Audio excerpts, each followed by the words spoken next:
Hello, everyone, and welcome. This is Sarah speaking from Heart to Heart Outreach, and this is an outreach that is seeking to help women that have been through trauma in their lives. This is could be childhood or in adulthood, things like domestic violence, and the aim is really to help people find help that they need in a secular way and also in Christian ways. And as a Christians, we aim at introducing God into people's lives, and the same thing that helped us to help them as well. Today I'm going to be interviewing Rosemond, and she's one of the young people, and she's part of the worship in the church that we both attend and we are a member of. And then she has made a video about her experiences in this area of abuse, especially in childhood, in her side of things. And then I just felt like I needed to get her also to come and just tell us what happened to her briefly, and also how it was, and the help that she got, and how did she come to even be in the forefront of worship in church, and leading the youth as well as doing all that when others are out there really not functioning and very crippled by these experiences of abuse. So I will now get Rosemond to tell us her part of the story, and how she experienced it, and what happened to her, and how she managed to get out of it and to be where she is today. Over to you, Rosemond. Thank you. Thanks for having me. Yeah. So I'll just start off with my childhood. So I actually was raised in a very loving family. Yeah. Mum, dad, two younger siblings. I'm the eldest out of three. Yeah.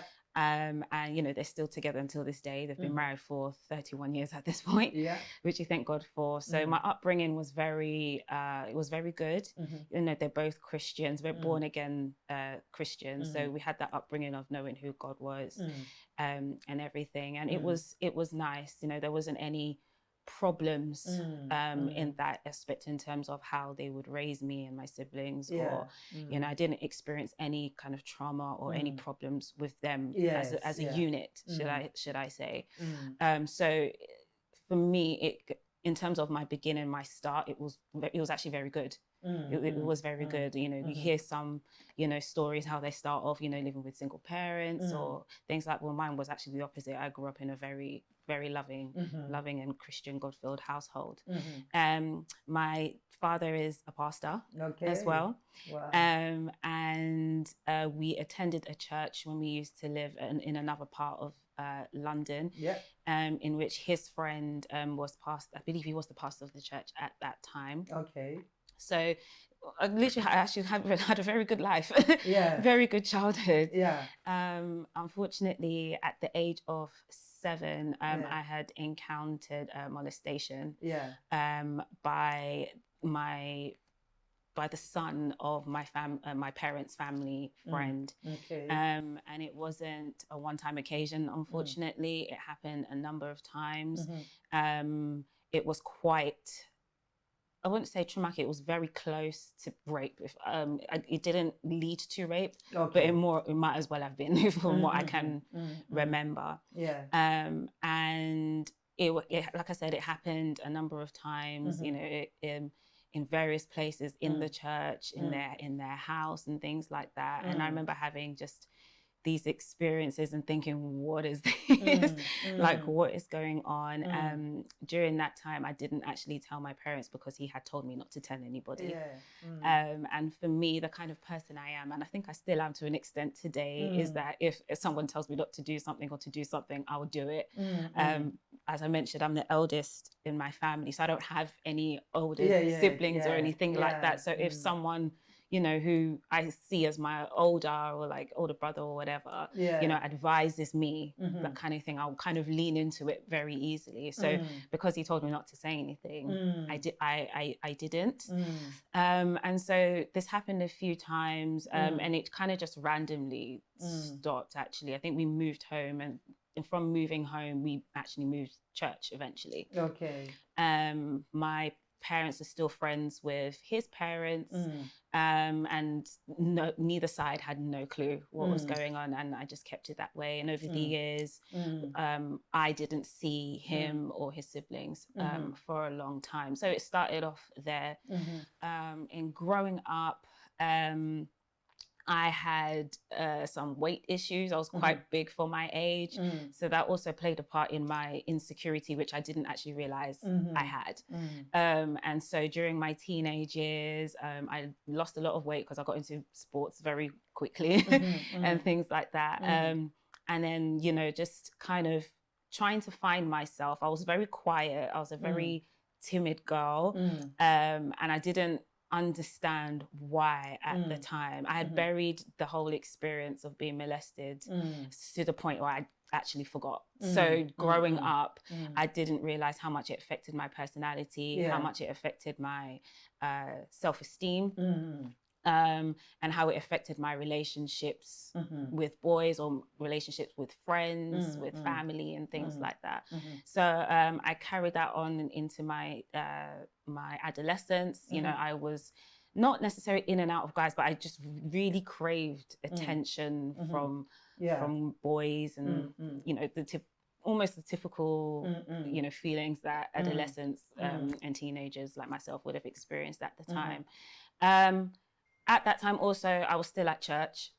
My parents were still taking me to church. I was a Christian by kind of default. So I knew of God, and I knew of God because my parents told me that it's just right to do so, which to their credit, you know, it was right of them. You know, the Bible does say, teach your children in the ways of the Lord.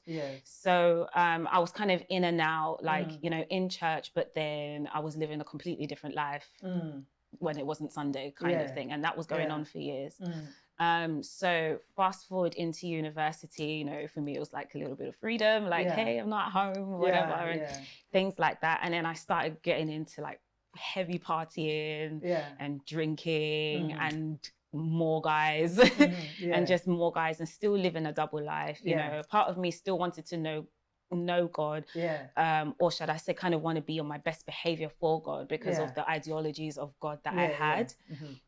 But another part of me was like, this is fun. I like being in the world. I like these guys who are looking at me in a way that I quite like. But in the process of that, I was getting hurt and things like that. And I was just in between a lot. And, you know, I was kind of taking on personalities that weren't necessarily me. You know, I was kind of copying the personas of what I saw that would kind of get me to certain places or get me with certain guys and things like that, which I didn't realize I was doing. It was kind of in me, but I just didn't know it, you know, it was part of my nature. I didn't really know myself. I didn't know myself, actually. So on my 20th, no, just after my 20th birthday, I came back from Christmas, back to uni, and it was the new year, and it was, you know, when you make those New Year resolution type of things. So in January of 2011, now, so coming up 10 years now, I was like, right, Rosemond, you need to kind of get your act together. You say you're a Christian, but, you know, you're acting this way. You either need to be for God or not. It's kind of in the middle of what to do, whether to go to this party that was going or not and continue my ways or stop.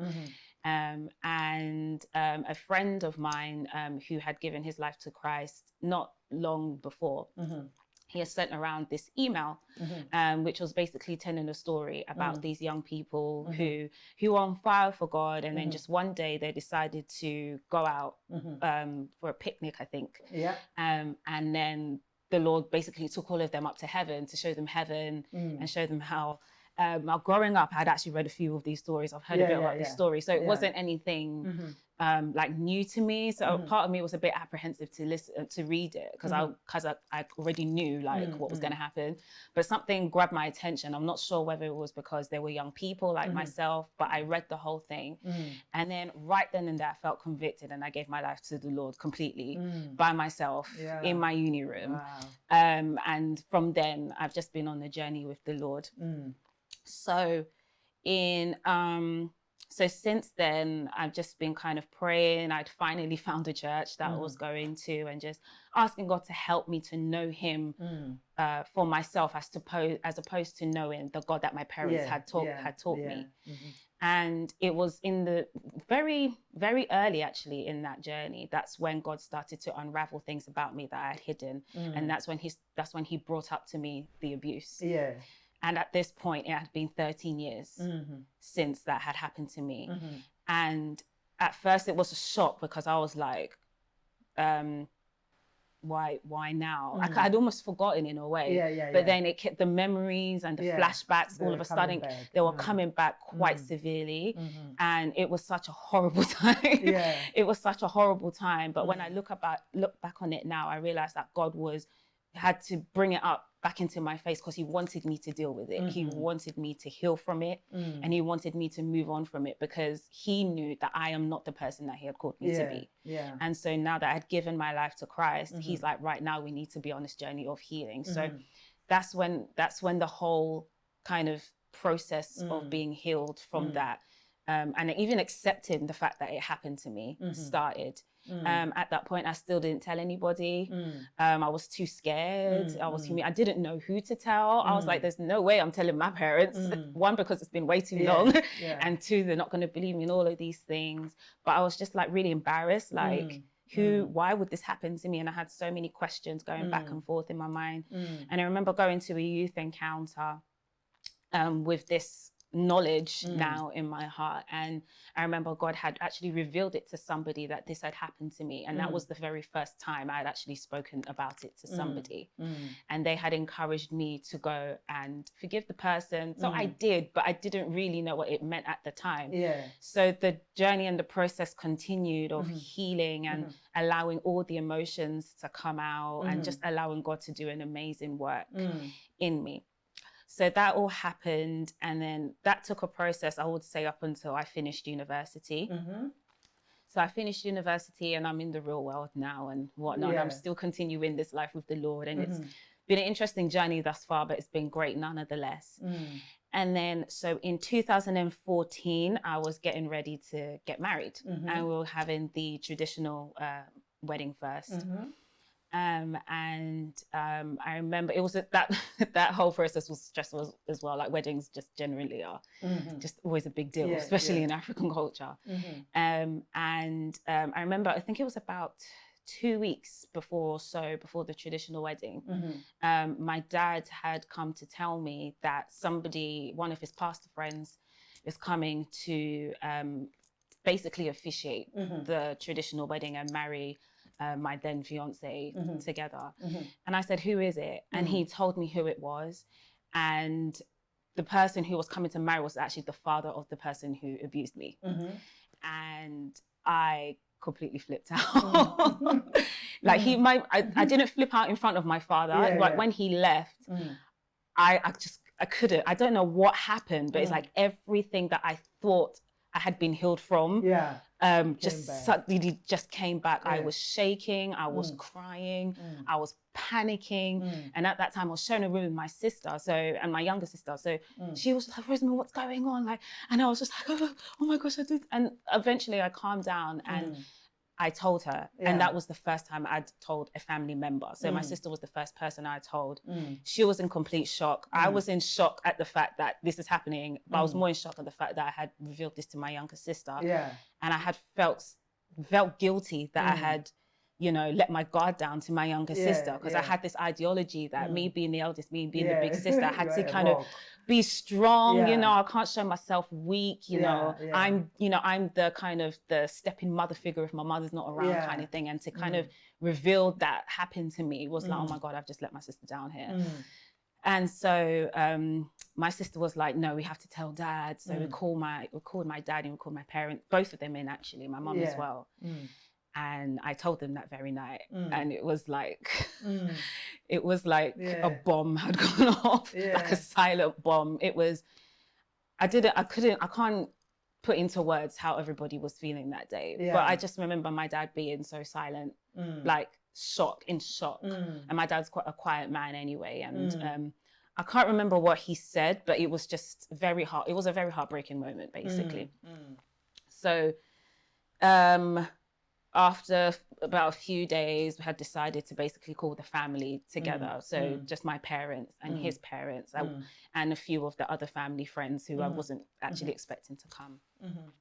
So they come together to kind of basically share that this is what has happened to me at such a young age. You know, it's been 10 plus years at this point, but it's only now that we're finding out 2 weeks before the traditional and the father's supposed to officiate the wedding.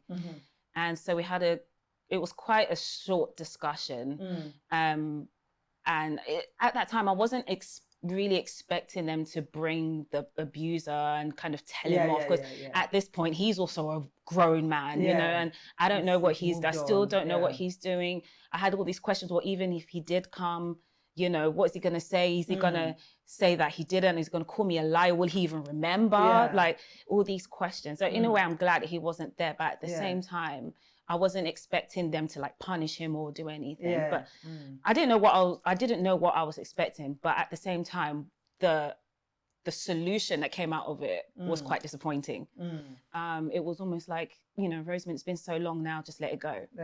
Kind of thing. And it was like, right, okay, kind of thing. And you know, it was the adults versus me, and my wedding is coming up, and I was just like, I'm just, for the sake of my wedding, I'm just not going to carry this on any further.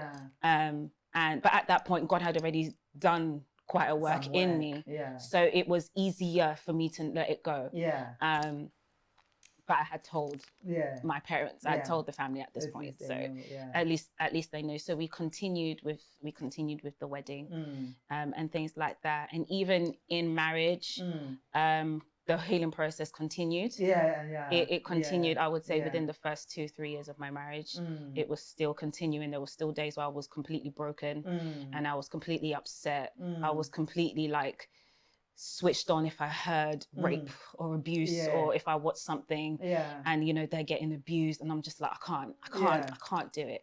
But during that time, the more I was giving myself to God, and the more I was surrendering to him, and the more I was worshiping, the more I was singing, the more I was writing, the more I was just kind of living life and just allowing God to be God in my life, the more I could see the difference in my life, the more I could see the real me coming out. And so just to move forward, I did release this testimony at the beginning of the year, and God, it's something that God had been telling me to do for ages. And I was just like, I don't know, because people know me, like they know who I am, and they see me this way. I don't want them to see me another way. But I just obeyed and I just did it. And I think after that, it was like the final stage. I just felt such a release afterwards, like, wow, I'm completely healed now. Like I just know that I'm completely healed. Like I can talk about this and not cry, kind of thing. I can talk about this and, you know, be okay. So I just thank God for the journey so far. Oh, thank you. Now we have a few questions for the young lady here, Rosemond. Why did it take you so long? You did touch on it, though. So to come out with it. I think most of it was to do with what other people would think about me. They might perceive me or call me a liar. They won't believe me, especially whose daughter I am. You know, my dad was quiet. My parents' reputation, I didn't want to ruin that for them. I didn't want to give my parents the impression that they weren't doing a good job as parents. And I also, and just fear and guilt and being embarrassed and ashamed. But also, I touched upon it earlier, just kind of having that notion of being the rock.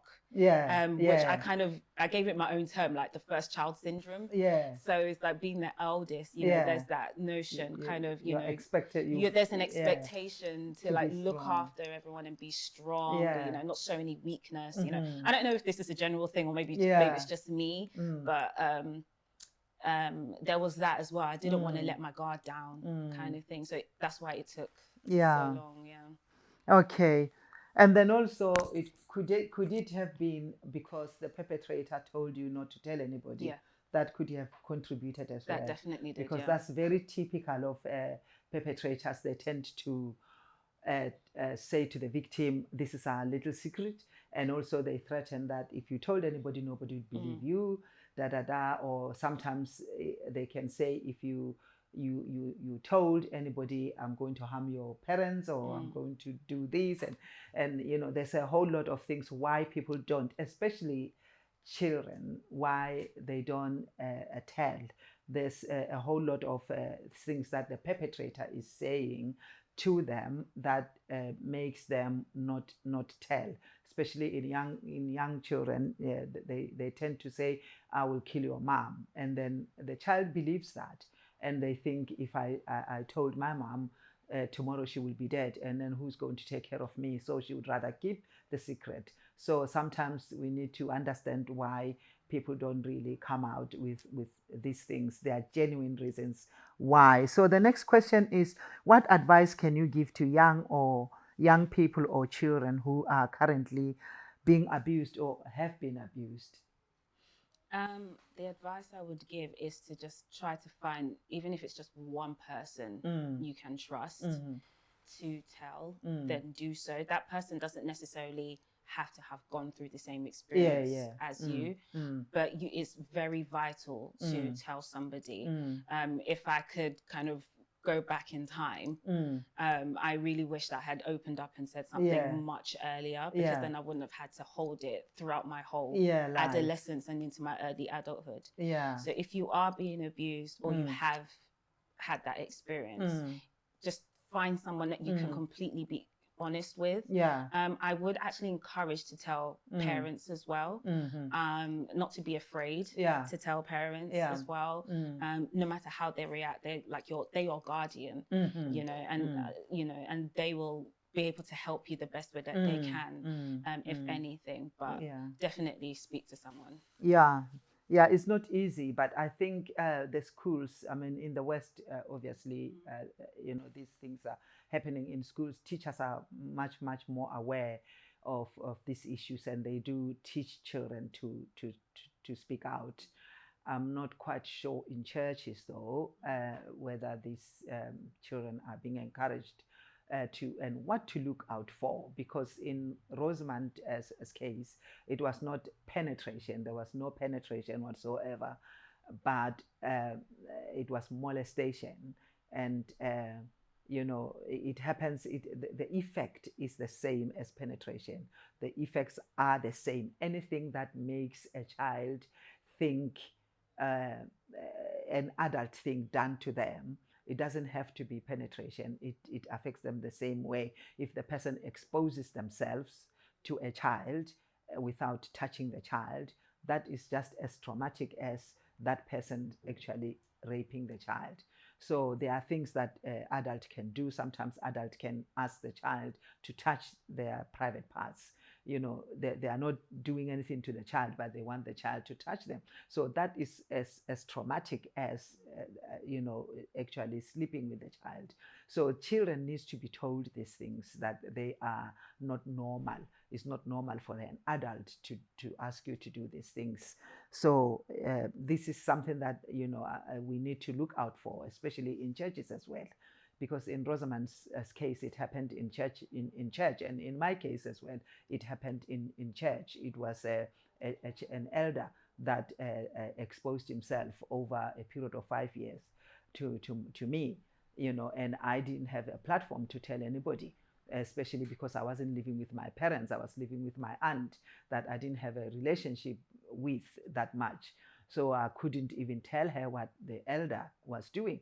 So, you know, these things do happen. Hurting people and troubled people and broken people are in church and they are in positions sometimes of authority. And then when they do things to children, children are seeing this authority figure and they are afraid, to expose or tell, because this person is an authority figure not only to the child but to the child's parents as well. So it becomes a bit difficult for the child. So there has to be an awareness that these things not only happen in the world, they also happen in church settings as well. So the next question is, you said when you were told that the father of the perpetrator was the one that was coming to officiate your marriage, you had some kind of a trigger. So some people may not understand when you are triggered what happens. I know there are some physiological and psychological effects that you feel immediately when you are triggered, or the thing comes back to you when you have tried to forget about it so much. So can you just explain a little bit how the physiological and the psychological effects were? Yeah, so what I meant by triggered is almost like a switch type of thing. In that case, just before that news broke out that the father was going to officiate the wedding, at that point, I mean, I had quite a lot of healing already taken place to the point I thought I was done.